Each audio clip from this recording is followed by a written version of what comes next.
There are places where time moves differently.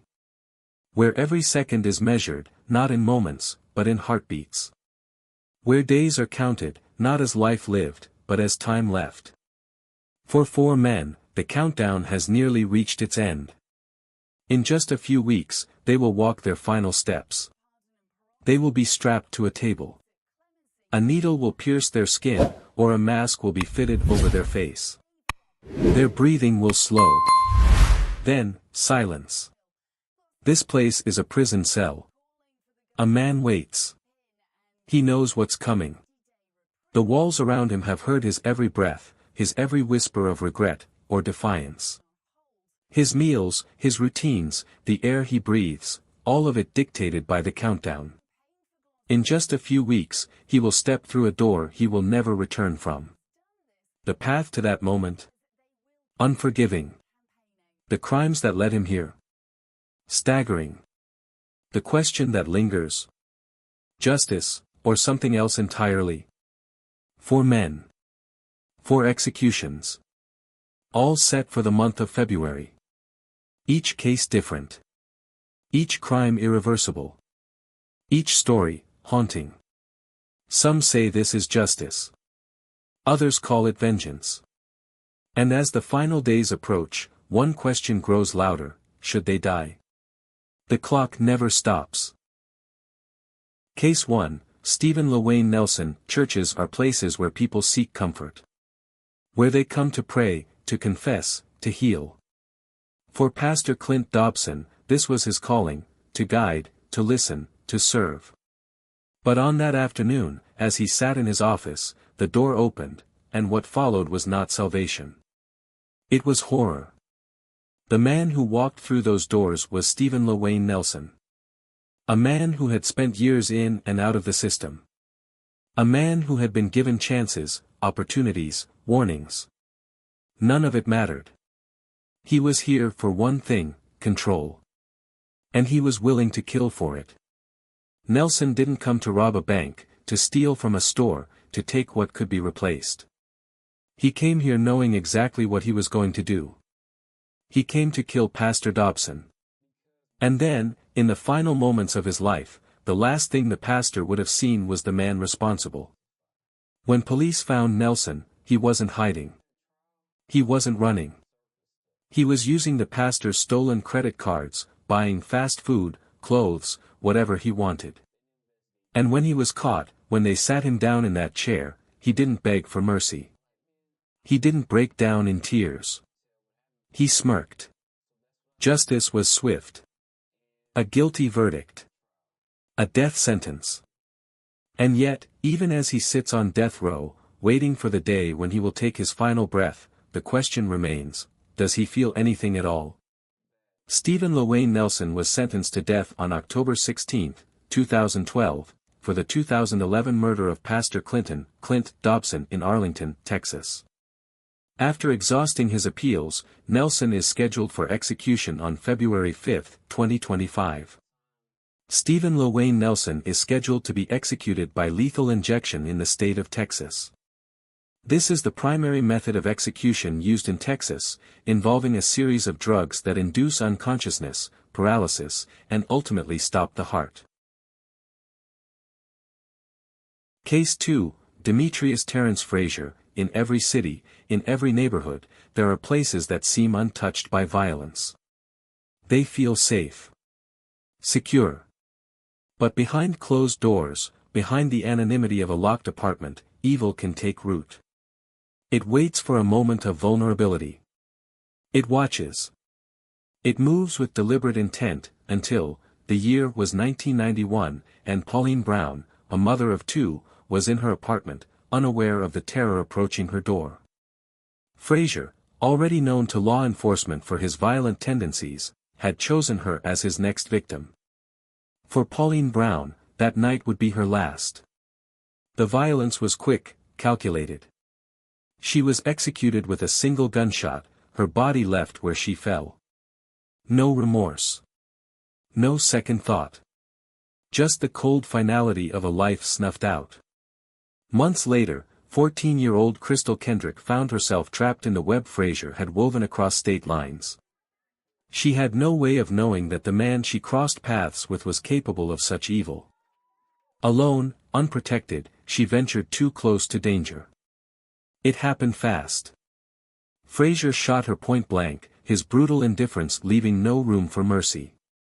But Fraser's reign of terror didn't end with these two murders.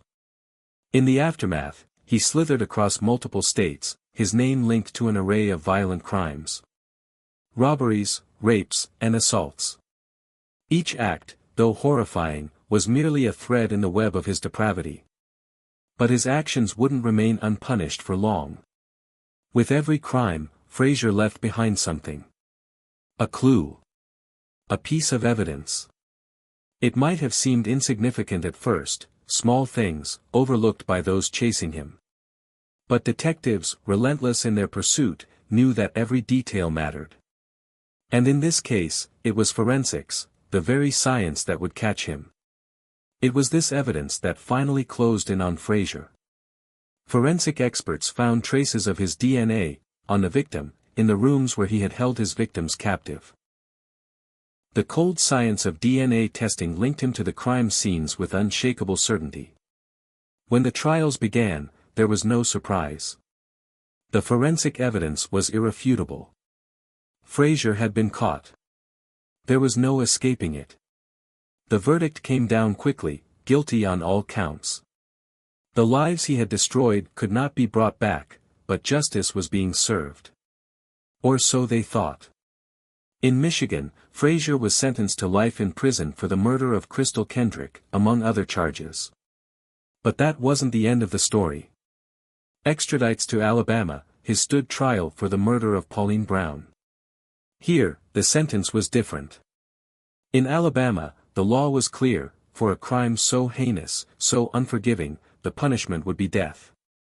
His days are numbered. February 6, 2025. The state of Alabama has scheduled his execution. A life for a life.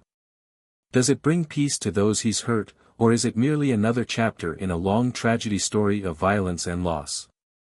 And still, as the date draws near, one question remains: is there ever enough justice for the lives he took? Case 3, James Ford. In the quiet expanse of Charlotte County, Florida, a heinous crime shattered the tranquility of a spring day in 1997. On April 6, 1997, Greg and Kimberly Malnoy embarked on what seemed to be a peaceful fishing trip, accompanied by their 22-month-old daughter and a colleague, James Ford.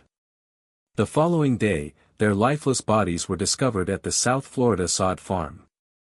Greg had suffered a gunshot wound to the back of his head. Kimberly had been sexually assaulted, beaten, and shot. Miraculously, their young daughter was found alive in the truck, having endured over 18 hours exposed to the elements. James Ford, a co-worker of Greg's, was swiftly identified as the prime suspect. Witnesses reported seeing him with bloodstains on his clothing on the day of the murders. DNA evidence from the crime scene matched Ford's profile, and the murder weapon, a .22 caliber rifle, was traced back to him. In 1999, Ford was convicted on multiple charges, including 2 counts of first-degree murder, armed sexual battery, and child abuse. The jury recommended the death penalty, and the judge concurred, sentencing him to death on June 3, 1999. Over the years, Ford pursued numerous appeals, all of which were denied. On January 10, 2025, Governor Ron DeSantis signed Ford's death warrant, scheduling his execution for February 13, 2025, marking Florida's first execution of the year. As the execution date approaches, the tragic loss of Greg and Kimberly Malnoy serves as a somber reminder of the fragility of life and the enduring impact of violence on families and communities. This case underscores the importance of justice and the profound consequences of heinous acts. In memory of Greg and Kimberly Malnoy, may their souls rest in peace. Case 4, Richard Tabler. In the heart of Texas, a series of brutal murders in late 2004 sent shockwaves through the community, leaving a trail of grief and unanswered questions. On November 26, 2004, Thanksgiving night, 25-year-old Richard Lee Tabler orchestrated a deadly encounter. He lured Mohammed Amine Ramoni, a nightclub manager, and his friend, Haytham Frank Zayed, to a secluded area under the pretense of a business deal. As they arrived, Tabler, accompanied by 18-year-old Fort Hood soldier Timothy Doan Payne, ambushed them. Ramoni and Zayed were shot multiple times, their lives extinguished in an instant. Just 2 days later, on November 28, 2004, Tabler's rampage continued. He targeted 2 young dancers from the same nightclub, 16-year-old Amanda Benefield and 18-year-old Tiffany Lorraine Dotson. Under the guise of offering drugs, he led them to a remote location near Belton Lake. There, in the darkness, he shot both girls, leaving their bodies to be discovered by a passerby the following day. Tabler's arrest came swiftly. On November 30, 2004, he was apprehended on unrelated theft charges. During interrogation, he confessed to the murders, implicating Payne as his accomplice in the killings of Ramoni and Zayed. Both men were charged with capital murder. In March 2007, Tabler stood trial for the murders of Ramoni and Zayed. The jury found him guilty, and he was subsequently sentenced to death. Payne, tried separately, received a life sentence for his role in the crimes. While incarcerated on death row at the Allenby, Polunsky unit, Tabler's actions continued to disturb. In October 2008, he was found to have used a smuggled cell phone to make threatening calls to State Senator John Whitmire, revealing personal details about the senator's family. This breach led to a statewide prison lockdown and raised serious concerns about security within the prison system. Tabler's mother was implicated in the smuggling operation, arrested for providing her son with the contraband phone. Further investigations revealed that Tabler had shared the device with other inmates, making thousands of calls over a month-long period. In his correspondence from prison, Tabler exhibited a chilling lack of remorse. He sent threatening letters to officials and journalists, further showcasing his dangerous disposition. After exhausting his appeals, Richard Lee Tabler is scheduled to be executed on February 13, 2025, in Texas. The method of execution will be lethal injection, the standard procedure for capital punishment in the state. As the execution dates approach, we delve deeper into the lives and crimes of these men, seeking to understand the paths that led them to death row.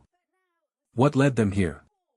In the case of Stephen LaWayne Nelson, the prosecution presented compelling evidence linking him to the brutal murder of Pastor Clint Dobson. Fingerprints, bloodstains, and surveillance footage painted a damning picture. Nelson's defense attempted to cast doubt, suggesting he was merely a lookout, but the jury was unconvinced. Demetrius Terrence Frazier faced trials in both Michigan and Alabama. In Michigan, he was convicted for the 1992 murder of 14-year-old Crystal Kendrick, a young girl whose life was tragically cut short. Frazier's confession and the harrowing details of the crime left an indelible mark on all who heard them. In Alabama, Frazier stood trial for the 1991 rape and murder of 40-year-old Pauline Brown. The evidence was overwhelming, and the jury found him guilty, leading to a death sentence. James Fort's upbringing was fraught with challenges. Exposure to violence and a lack of positive role models contributed to his descent into criminality. His prior offenses hinted at a pattern of escalating violence. Richard Tabler's early life was marred by instability and neglect. Growing up in a troubled household, he exhibited signs of antisocial behavior from a young age. His criminal activities escalated over time, culminating in the heinous murders that led to his death sentence. From his prison cell, Richard Tabler sent chilling letters, expressing a disturbing lack of remorse. His words offered a glimpse into a mind unrepentant. The families of the victims have endured unimaginable pain. Their testimonies reflect a complex mix of grief, anger, and contemplation about justice. As we unravel these complex narratives, we confront the profound questions of justice, redemption, and the human capacity for both good and evil. As the execution dates draw near, the legal battles intensify, ethical debates surface, and the true nature of these individuals comes to light. In the final days leading up to their scheduled executions, defense attorneys for each inmate launched a series of appeals, seeking stays of execution and challenging the methods by which their clients were to be put to death. For Demetrius Terence Frazier, the focus was on the method of execution.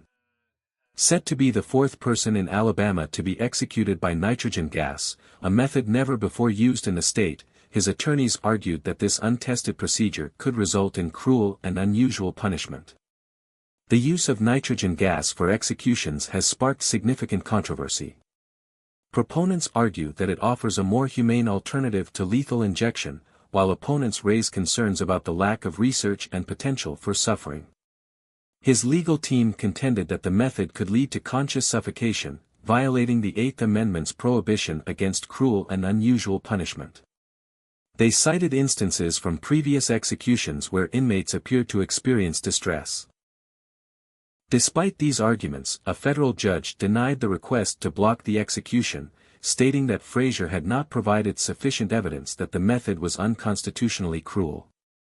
While on death row, Richard Tabler managed to smuggle a cell phone into his cell, using it to make threatening calls to state officials, including a state senator. These actions led to a statewide prison lockdown and raised serious concerns about security within the prison system. In his letters from prison, Tabler exhibited a chilling lack of remorse, often expressing disturbing thoughts and making threats against those involved in his prosecution. James Ford's final confession, in contrast, James Ford, in his final days, penned a heartfelt letter to his children, expressing profound regret for his actions. He acknowledged the pain he had caused and sought forgiveness, hoping to leave a different legacy for his family. As these cases reach their climactic conclusions, they force us to confront complex questions about justice, redemption, and the human capacity for change. As the final moments approach, we witness the culmination of years of legal battles, personal reflections, and societal debates. What happens before execution? In the last 24 hours before their scheduled executions, each inmate undergoes a series of procedures designed to prepare them for their final moments. They are offered a final meal, often choosing dishes that hold personal significance or comfort.